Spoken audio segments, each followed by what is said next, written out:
बोले गंगाया की जय। बोले सत्य सनातन धर्म की जय। बोले श्रीमद् भागवत महापुराण की जय। पतित पावनी कलिमल हारिणी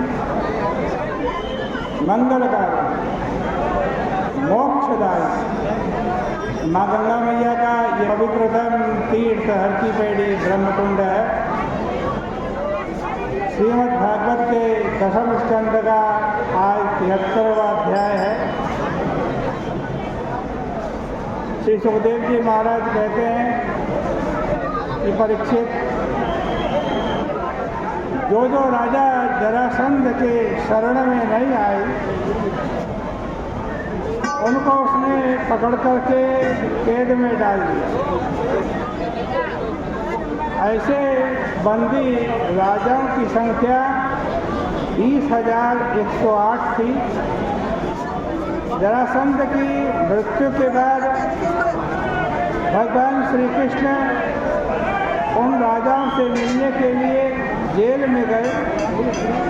वहाँ शंख चक्र गदा पद्मधारी किरीट कुंडल मुक्ताहार करधनी आदि से युक्त सीमस्तांक चतुर्भुज भगवान को देखकर राजा लोग मुग्ध हो गए। उनके मन में यही भाव आने लगा कि उनको हम अपनी आँखों से पी जाएं, जीभ से चाट जाए, नासिका से सूंघ ले और बाहुओं से इनका आलिंगन करें। श्री कृष्ण दर्शन से राजाओं के पाप ताप कट गए। राजा बोले कि महाराज, हम आपके शरणागत हैं और आप शरणागतों के दोष निवर्तक। अब हम इस घोर संसार से निर्विण्ण हो चुके हैं, निवृत्त हो चुके हैं। आप हमें शांति प्रदान की। जब हम लोग जरासंध की कोई निंदा नहीं करते, क्योंकि मनुष्य जब राज्य ऐश्वर्य मद से उन्मत्त हो जाता है तब उसको कल्याण की प्राप्ति नहीं होती। जो संसार में माया से मोहित हैं वे ही यहाँ की संपत्ति को अचल समझते हैं।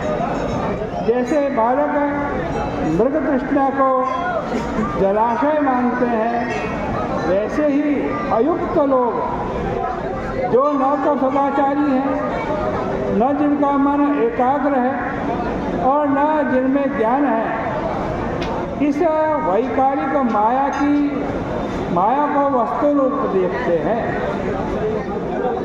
एवं वैकारिकी माया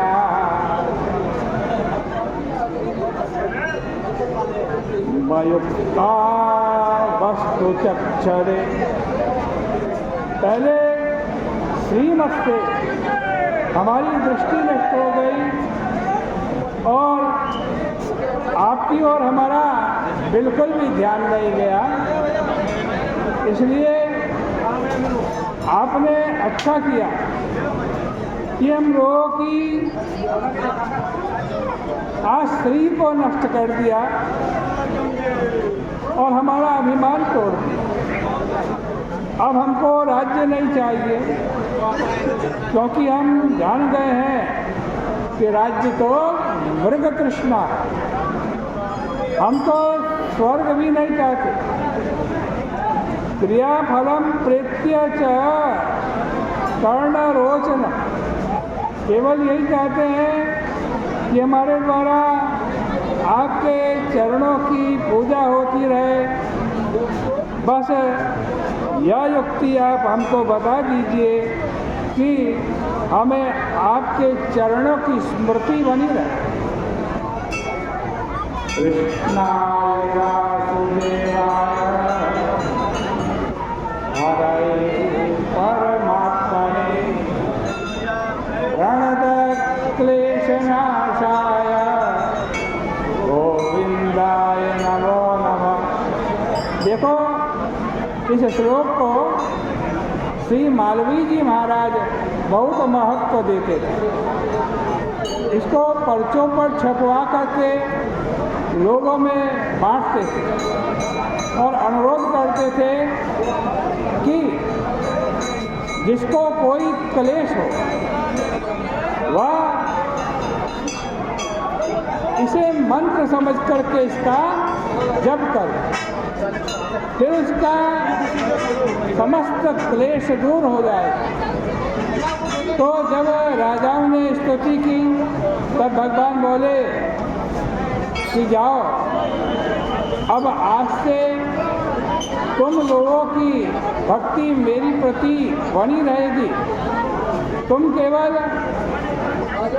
मेरी भक्ति ही करोगे। तुमने ये जो निश्चय कर लिया है यह बड़े सौभाग्य की बात है। वास्तव में श्रीमद के कारण मनुष्य बन जाता है नहुष, रावण, वेन, नरक सब इसी से बंध गए। जाओ, अब तुम लोग राज्य को भी करो और मेरा सेवन भी करो। देखो, देहादि से उदासीन रहना, अपने मन को मुझ में लगाना, अंत में तुम्हें मेरी प्राप्ति होगी।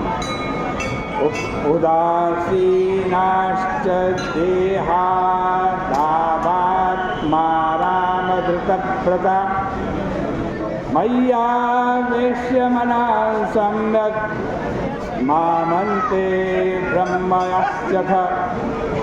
इसके बाद भगवान ने राजा के बाल बनवाए, उनके शरीर में उबटन लगवाया, उनको स्नान कराया, उत्तम वस्त्राभूषण धारण करवाया, भोग दिया और राज्य शासन चलाने योग्य सब साधनों की व्यवस्था कर दी। उनको रथ दे दिए, घोड़े दे दिए, मणि कांचन से विभूषित कर दिया और उनके सारे कष्ट दूर कर दिए। अब ये राजा श्री कृष्ण का ध्यान करते हुए अपने अपने राज्यों में चले गए। सहदेव ने भगवान श्री कृष्ण की पूजा की और भगवान भीम अर्जुन के साथ इंद्रप्रस्थ चले गए।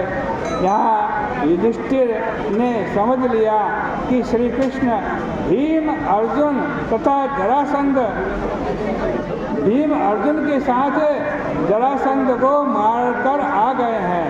जब उन लोगों ने सब कथा सुनाई तब युधिष्ठिर जी महाराज की आंखों से आनंद के अश्रु गिरने लगे।